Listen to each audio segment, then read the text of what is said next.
If you have a question, why don't you come up to the microphone and please ask it. Scott? Scott? I'll go first. Hi, it's a real pleasure to have a chance to talk with you. We're all big admirers.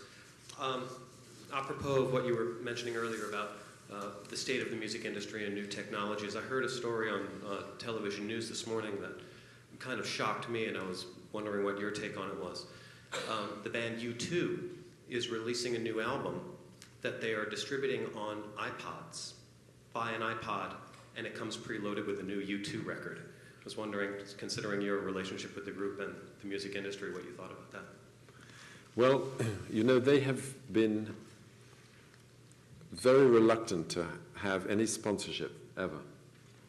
And it's a big thing with them. And iPod, they love iPod. I don't know about you. I love iPod. I mean, I'm a huge Steve Jobs groupie. Because, and I am. I think anybody who designs, you know, the design of his products is so great, but also behind it, it functions so efficiently. It's not just design over function. They both really work big time. I think they just love iPod, and this opportunity came up, which was actually put together by Jimmy Iovine, who's head of Interscope, and U2 now work with Jimmy Iovine in America. And it was really an idea of his, which took about a year to put together. And I saw it, the first thing I saw it on iTunes. I don't know if anybody has that, but there's a whole video that U2 do of their new song, Vertigo, in the same design as the whole iPod ads and the iPod campaign. So I view it very positively. I mean, I've been reading a lot of stuff. Some people are negative about it and saying, well, iPod have sold out because they've done a commercial, but I don't see it like that at all. I think you don't feel with that particular product, or I don't, that somebody is selling it and getting paid money to sell it. You feel that they are also sort of just collaborating with it. Well, if they love the product, they genuinely love the product, then that's great. I certainly have no quibble with that. I'm not an iPod user myself, but I don't blame them if they love the product, and even if they want to do commercials for it, I don't mind.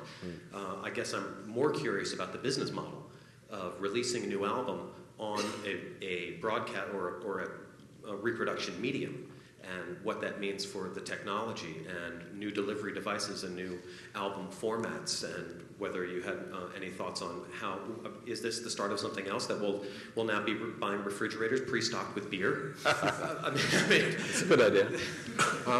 Well, no, I think, as you said, you saw it on TV this morning, so it's a kind of idea which would get on TV, and therefore let everybody be aware that U2 have a new record out. So it has tremendous marketing value, but that's just part of the idea. You know, it's impractical. I mean, we could talk about, you know, as big a fan as I am of Steve Jobs, he's not, in my opinion, the savior of the record business, because, I mean, you're going to have to download an awful lot of. Nobody can afford to fill an iPod with legal music. You know what I mean? You just can't afford it. So you've got to download it. But so there's an association where iPod are promoting the tour, promoting the record. They're promoting iPod. You know, and this is just an idea. This is just an idea. It's not like it's just being released on that. It's just a way you could buy it. Advance? Yeah, it's the record only available on iPod for a certain amount of time before it's the regular release. I don't know about that. I'd be surprised if that's the case. Is that the case? That's what I thought I heard. Oh. Well, I'm surprised about that.